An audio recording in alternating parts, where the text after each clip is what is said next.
Good. So my goal today is to have a reflection on minimal housing standards and their variation in various cultures and places.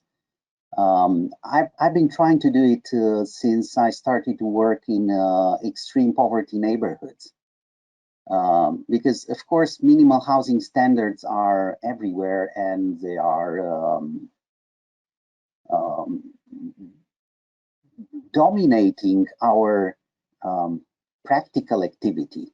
Whenever we have to design a house, it's like a normative wall that is right there, and that you have to do something to meet the requirements or to go around them in some cases.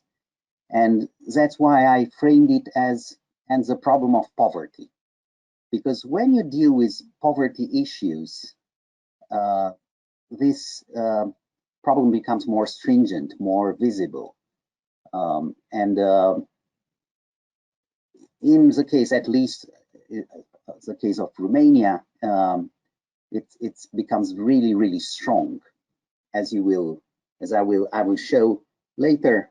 Our standards are much, much too high, and this makes it impossible for everybody to give a decent answer to the problem of designing a minimal house for the poor. Now, of course, I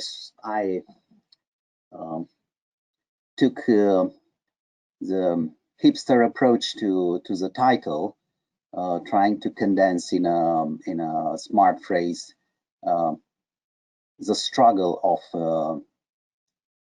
the designer with a minimal housing,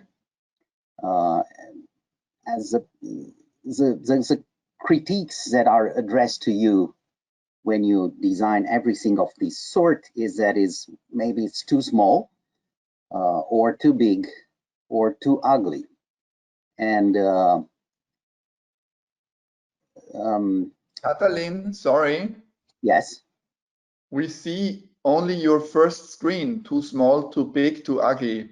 Yes, I will move forward. No, I just wanted to mention if this is correct. Yes, it is. I will move. Now I move forward. It's okay. Good. So don't worry. It's a long introduction, but is regulated by the moral judgment of society towards the poor, and the problem of ugliness is regulated by our profession, by the fact that we live in we come from a profession that is still heavily dominated by aesthetics, and we're not going to give it up. I'm moving right now into the presentation, so I will tackle it from 3 or 4 points of view, like 3 ideas and an example. What you can see is a view from my kitchen window. I used to live here for several years. It's a large housing estate that many of us know very well, and which is the epitome of socialist planning. And these environments that are qualified as communistic places, the results of communism, are the result of a well-known historical process of norming architectural gestures to the most detailed sort of intervention. And I'm sure many of you are familiar with the famous Neufert manual. that is really, really popular in Romania as a helping tool. You must have a Neufert manual, and you check it once in a while, and you learn at what height should be the electric socket, what is the angle that you need in order to have a barrel, to put a barrel in your basement. How do you place a small room for cleaning fish in a restaurant kitchen, and all that sort of maniacal details. I don't know how many people know that Neufert started it in fascist times, which doesn't necessarily make him a fascist, but it's part of modernity that was at that time split in between fascism and communism. And what is really remarkable to me is the fact that I have a Neufert edition from 1947. And it was one of the first books that was translated in Romania after it switched to a sort of Soviet state. So it was translated by the Russians. This is what the Russians decided to take as a war prize immediately after the war, and to spread it in all communist states. So this type of normativity that goes to the very last details started actually with, of course, the great popes of the modernist movement, which were envisioning the idea of mass producing, mass housing for everybody. But it sort of ended up like that. And you might see this very nice red roof, which is on top of one of these 4 stories high blocks of flats. So we are in an environment that is surrounded by 10 stories.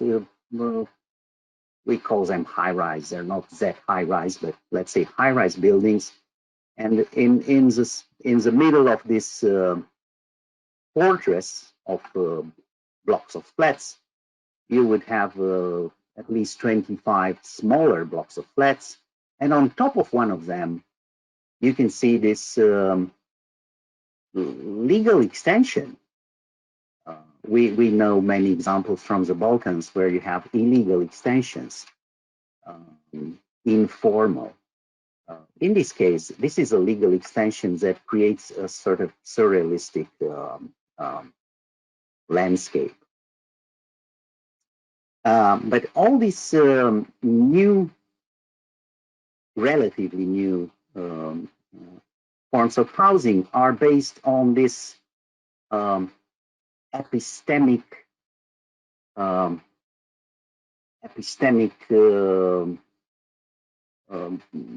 change of paradigm, which is the fact that for millennia, the pathological, the abnormal, the deformed, the monstrous was clearly separated from the normal, and it was qualified as evil. And we're slowly moving towards modernism that tries to define the normal, what is normal. And the normal in this case is the minimal thing that everybody has access to. It's where it's again the times when human rights were defined. We have 2 major steps in defining basic human rights. One of them is French Revolution, 1789. And the second one is 1948, when the Human Rights Declaration was adopted by the United Nations. But in the meantime, you have this regulation of the normal. So we in modernity, we are starting to define and learn what is normal. And then in post-modernity, we're starting to blur. This is post-modernity, is blurring the line in between normal and pathological. And this has an impact on regulations, which I will hopefully come to address within this lecture. And if not, we will need to have another lecture. A second thing that I want to share with you is my experience with tiny houses in the United States. Actually, in the picture, you see the only black person, the only two black persons that were visiting this event. It's a convention, as they call it, which is a meeting, a gathering. It's also a conference in Portland, Oregon, where people who own or produce tiny houses meet and share experiences, and they have debates. Really nice events, several days of meetings and talking, which is really good. This is a luxury house in terms of tiny houses. It's a really big one and expensive.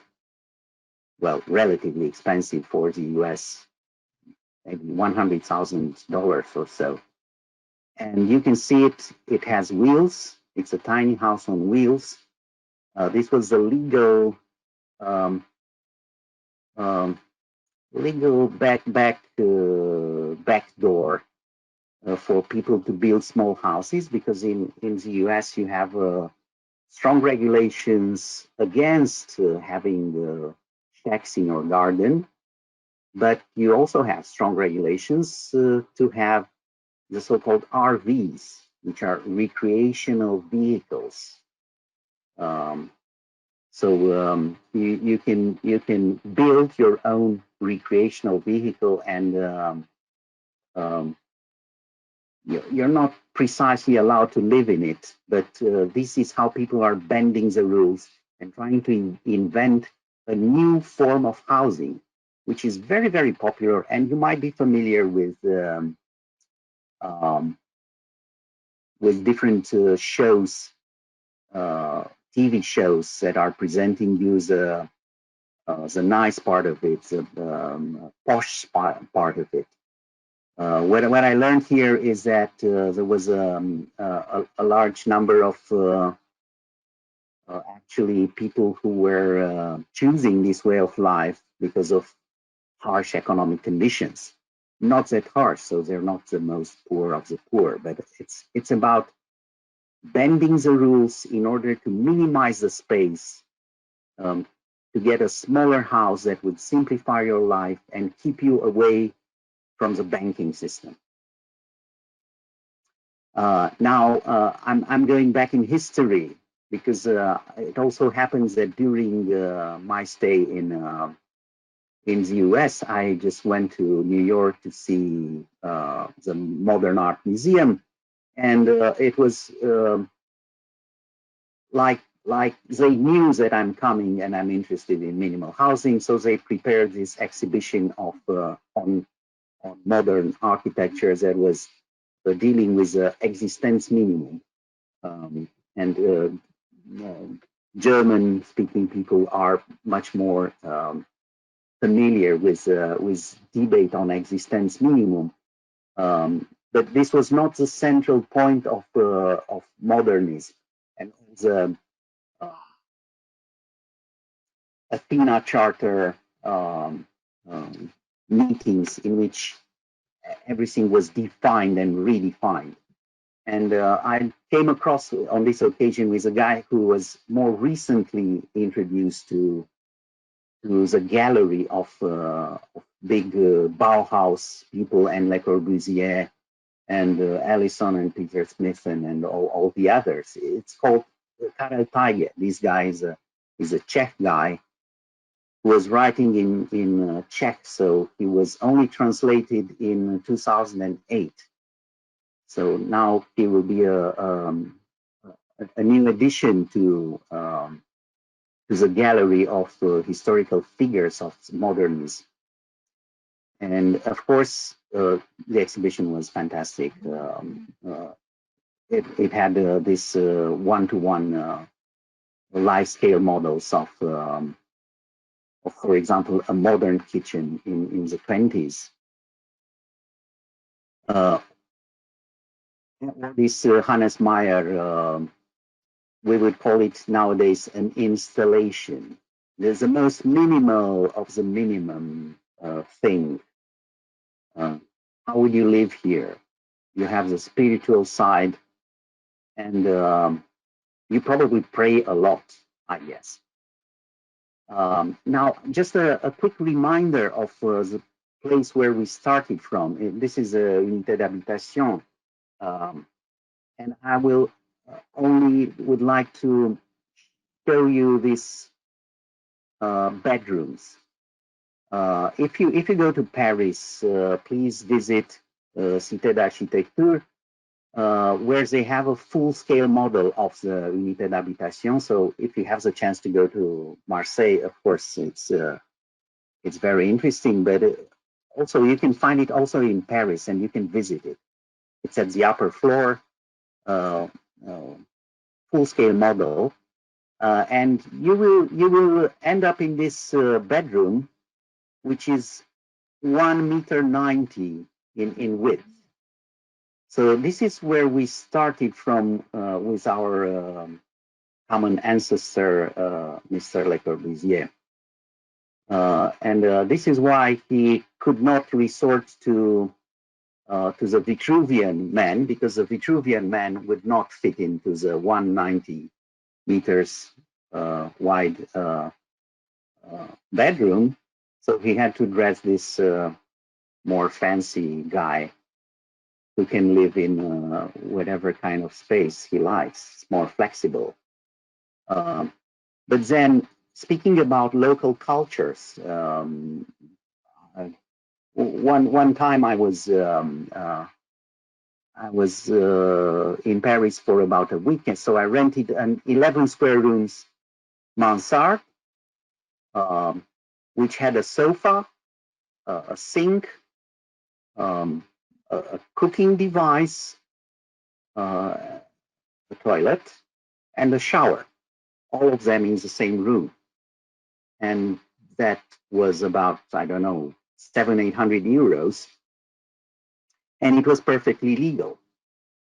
And then you have this enthusiastic presentation in a Romanian journal of a possible solution for living. It's of course taken from Paris, and you can notice that the bedroom, which is a couchette, and the fact that whenever you need something from your drawer, you have to remove all the kitchenware from your table. And it's in total it's an 8 square meters, which is amazing. So this is a question: is it legal? Is it moral? Is it possible? And the answer is, of course, yes, yes, yes. But then immediately you have another question: why don't we have it all over the world? If it works in Paris, why doesn't it work in Bucharest? Can you find similar examples in Vienna? I could find not such an extreme example in Providence, in Rhode Island. A student showed me her apartment where she lived in with 2 rabbits, and it was really a rabbit hole. It was a really small place which she rented for some good money from a local owner. Now, these people that are designing tiny houses, and to some extent people living in micro apartments, have created a culture of living. So the event was about people sharing their stories and about lifestyle. That was one section. The second one was about technical issues, how to mount, unmount, design stuff. And the third one, interestingly, was about legal issues. And in the third section, you could only be allowed if you were an owner of a tiny house, which meant that it was really a political group struggling to achieve rights to make authorities take these things into account as legal houses. Now, this guy, he claimed he was a gypsy, Roma ancestry guy. He didn't live here, but the house was fantastically well designed, and he would tour with the house and promote the way of living. So we are in an event with a sort of a professional tiny house guy. It's this guy and his wife. Also a fantastic fiddler. But then you have a whole range of attitudes and skills. Like this wooden bathtub is absolutely fantastic. It's absolutely beautiful. And this guy also had a heating system that was hidden in the wall. It was perfectly designed, and then I learned that he's an airplane pilot, so he's a very well-trained engineer. And then you have a whole range of producers trying to sell their already furnished tiny houses, in which living is mostly like that. You have you just go inside. You have a food preparation area, and the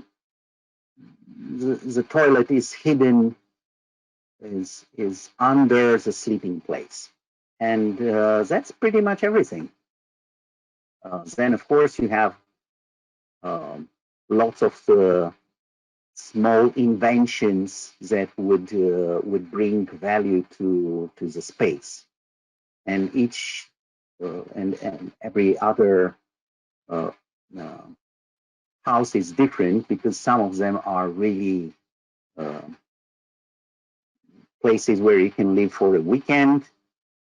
Some others are for permanent living. And now the question is, and this is valid for all interventions, is how large could a house be, or how small? It's not really the same question, but the translation from square feet to square meters is down here. So the smallest of them was 557, which is like the size of a bathroom in a regular apartment. And what is considered to be still a tiny house, it's around maybe 40 square meters. But there's a whole range of people that inhabit larger tiny houses, like 60 square meters, still considering them tiny houses. So what we saw in the first slide with communist apartments, they are much smaller. But in respect and in relationship with what is going on in the US, those are still very tiny. And there's a whole price range that you can see here. Now, I don't keep track of the time, so I will ask Nariman to tell me how far am I from the end of my presentation, because I still want to address several issues. I think you have another 20 minutes. Okay. Oh, that's very luxurious. Thank you very much. I can take a sip of water. Now I'm moving to a more closer perspective, because I will end up with an example of my own attempt to make a small house for poor people. But I will start with legal provisions. And the legal provisions are never in the same place as I was expecting in the first place, because I tried to do some comparative work to see if I can identify provisions for minimal housing in various countries. And the fact is that they are spread in between various acts. And of course, the main act is always a housing act. But you have a lot of provisions that are in the, let's say, Energy Act. And they are related to equipment. In the Healthcare Act, in the regulations for fire safety, and so on and so forth. Also, they're heavily regulated by local legal provisions.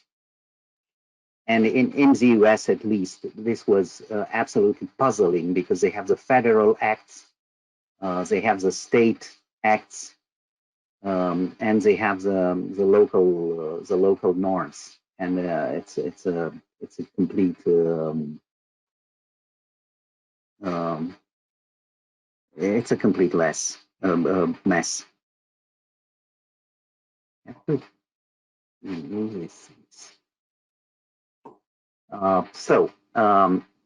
What you can find in the Romanian Housing Act is illustrated here.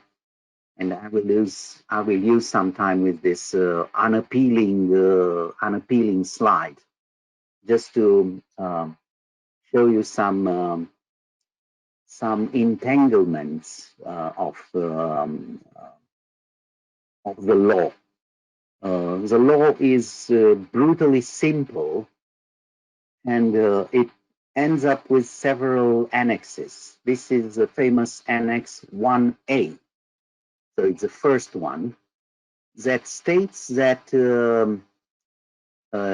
new houses must meet certain requirements, mostly a total of surface. So this is the minimal provisions for the surface of an apartment.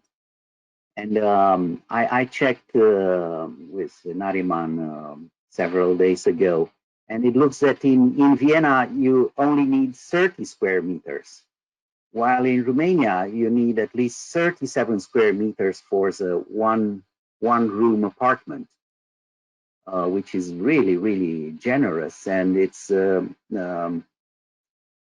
it's a reflection of our willing to modernize and keep the standards. It's of course completely destructive if you want to build apartments for the poor or social housing. But nevertheless, the legal provisions are that it doesn't matter what kind of house is that. It just have to meet, all houses are equal in according to the law, which is of course absurd. Not to mention that the 18 square meters for the living room is just too big for a poor family or for a poor individual. Now, the first column, which shows the number of people, shows also the limitation of our political class, because the deputies could not imagine that there is such a thing as a family that has more than 8 members. So there are no regulations for larger families. Also, their correlation in between the number of people that are part of the family and the number of rooms is often overlooked by the local municipality, who ends up building single room apartments because this is the most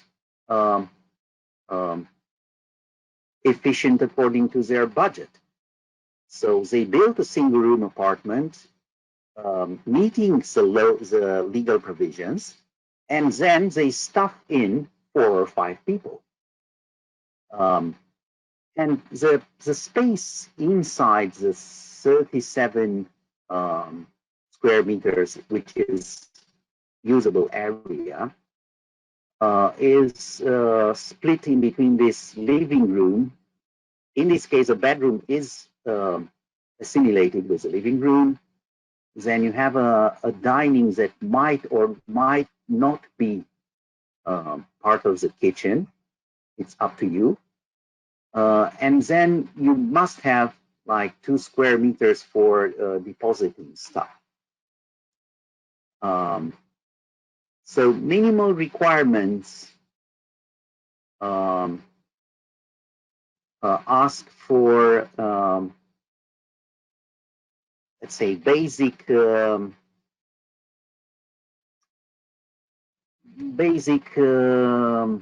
rights for somebody that inhabits a dwelling. It's never met. So we'll just move forward to review some. Sorry, I'm trying to regulate some of my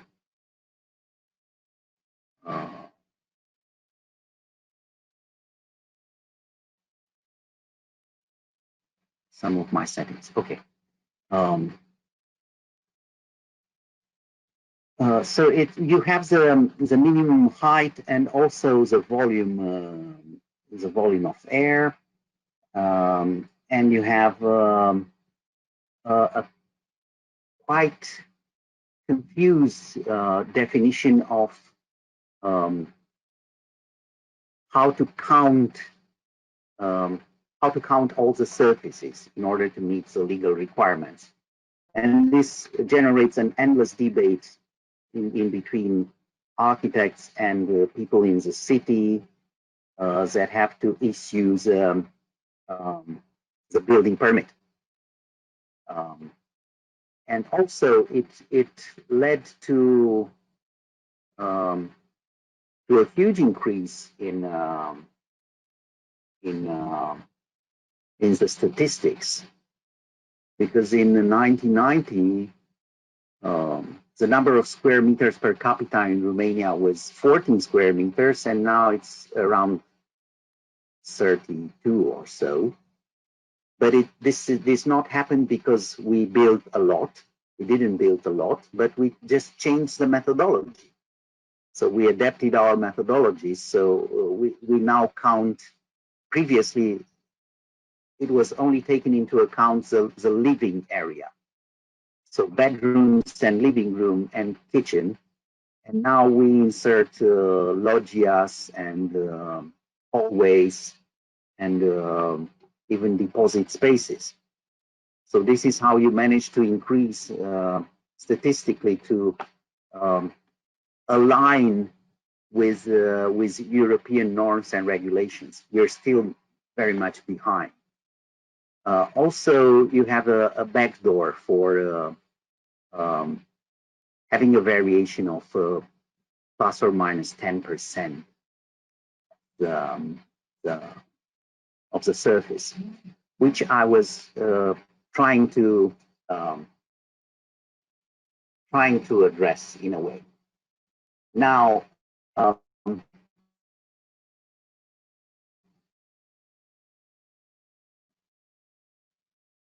please let me introduce you a guy whom I wanted to award an architectural prize. And this is because his common sense was much better than those of one of our colleagues who had the design house for the poor. Of course, according to the budget and the specifications for the Roma, it was just a single room apartment. So on the left, you see the plan according to the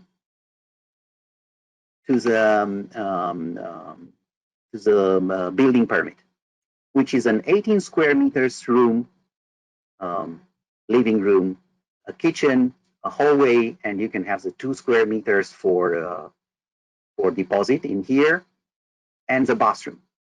This is perfect. This is what a lot of us who read the law and have a very fast design brief and no knowledge of the local community would do when they face the problem of providing a building permit for an extremely poor community. It's a standard, well done solution for a house. This is the budget. We don't care about the clients. This is what we do.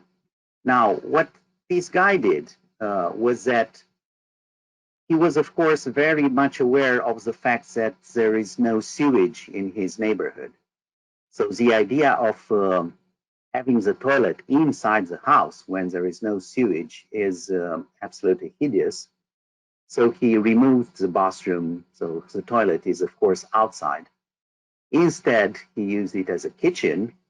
And because he had like 3 daughters and an older ladies that lived with them, he turned everything into living areas. So he just moved the wall to the middle of the house.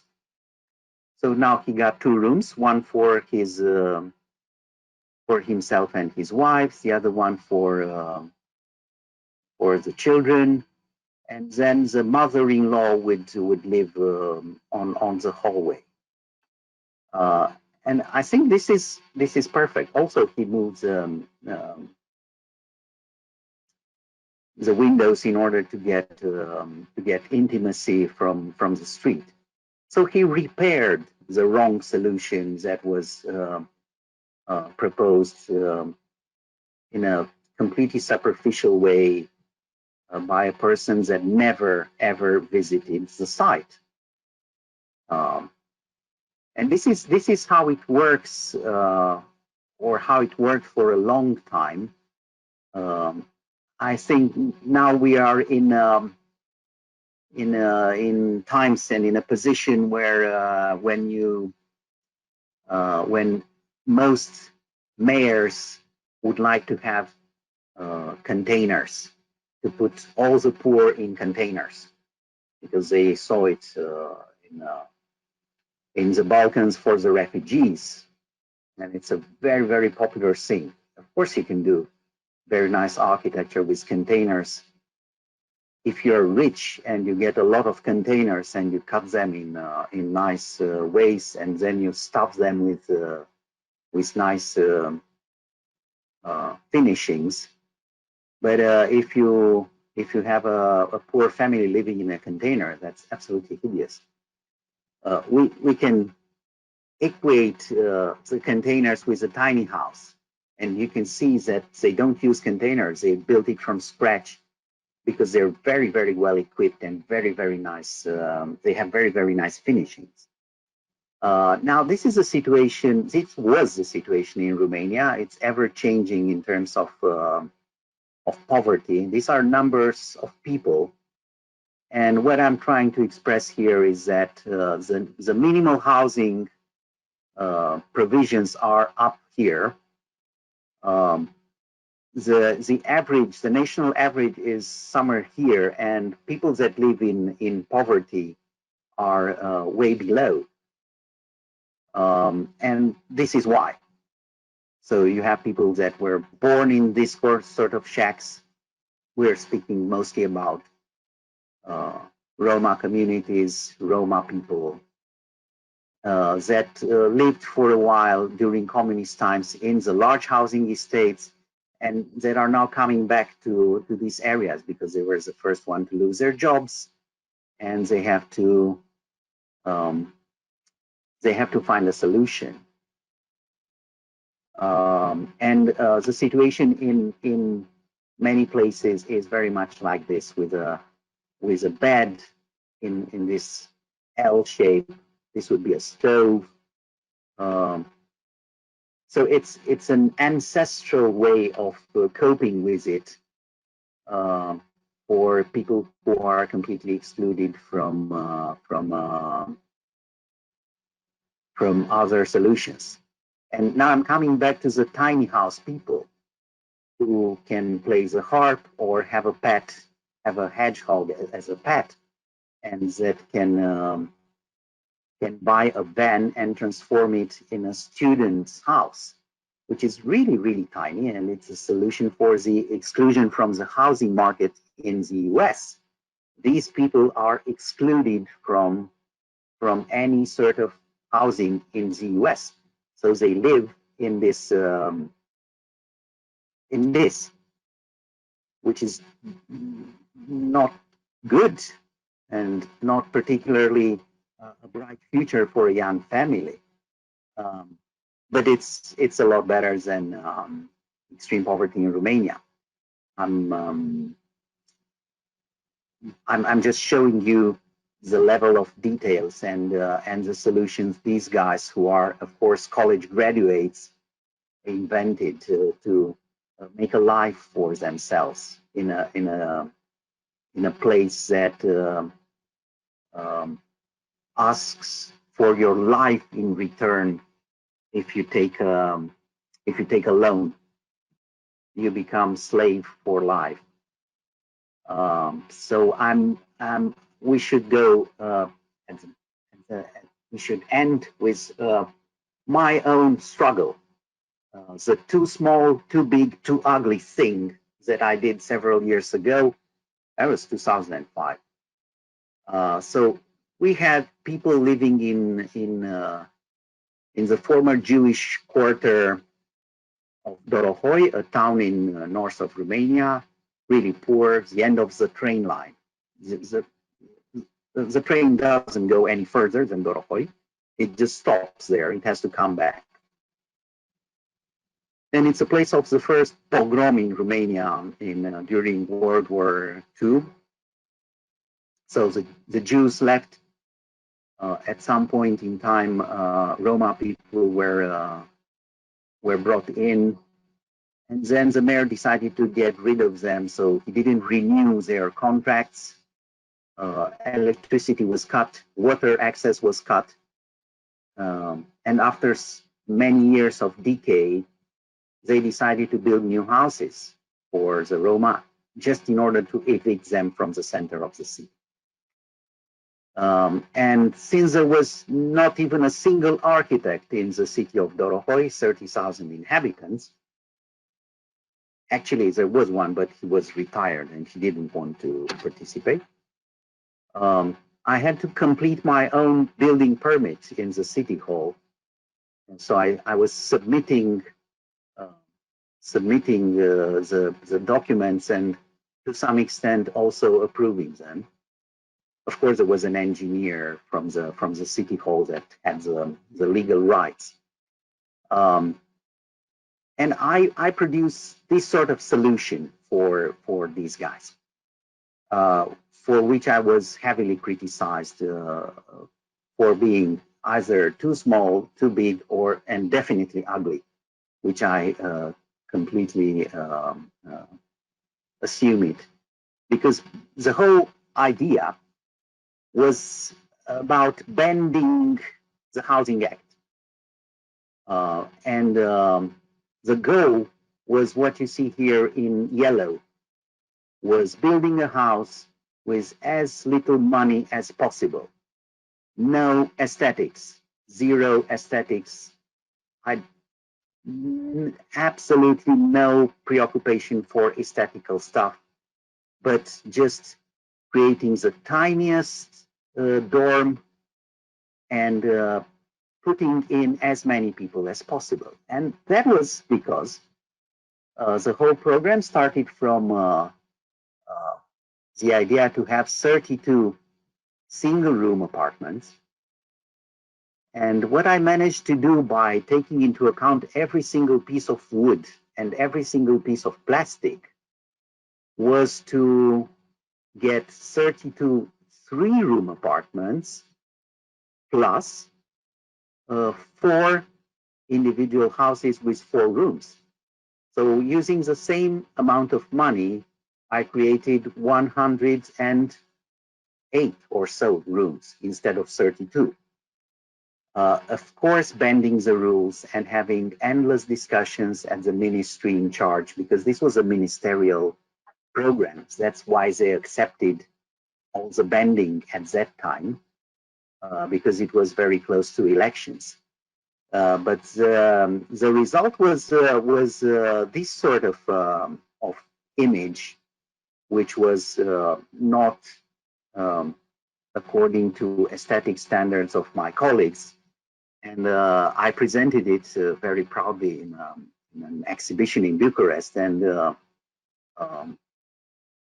people were, of course, very angry at me. I mean, my architects were angry at me for not trying to create something nicer. And I was pointing at the price because there were numerous debates about prices. And of course, nobody could get this ridiculously small amount for a house at this level.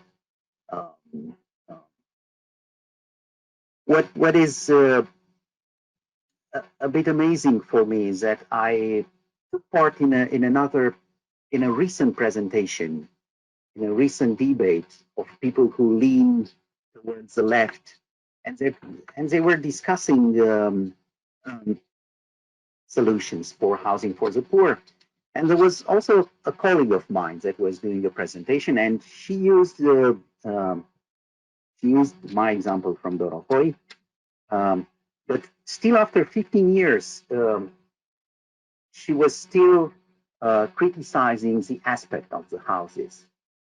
She was basically arguing for the fact that poor people need better design. And design means a thing that looks nicer, that has, you know, maybe more colors, the intertwine of shapes and volumes, like we know from Le Corbusier. What is architecture? It's a very smart interplay of shapes and light, you know, the famous definition that I only know in Romanian.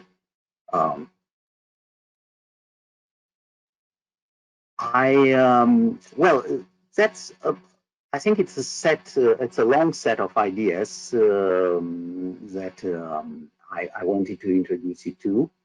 And the last thing is another example of what I did with a group of friends. We were even trying to make it even more simple than what I showed you. That one was a state-led intervention. This one is an NGO thing. So it's a group of people going on an empty field. There's no electricity, no water, nothing. It's in the middle of nowhere, actually. And we had some mud bricks prepared by local people, because that's a lot of work. So we bought them. We're not that strong to work with that. But then in 2 weeks, we would build a house. So this is the first year. This large house is with a large portico. It was built in the first year, and the second one in the second year. So in just 14 days, the house was finished and it was inhabitable. And what I learned on this occasion is that a large family, an extended family, can build a house with just a few €100 using yellow earth from the vicinity and using their own resources. And maybe they need a couple of years, but if they have a secure piece of land, of course they can inhabit it. And this is not such a big discovery, since maybe 1/3 of the population of this earth actually lives and builds like that. So that was all. Thank you very much.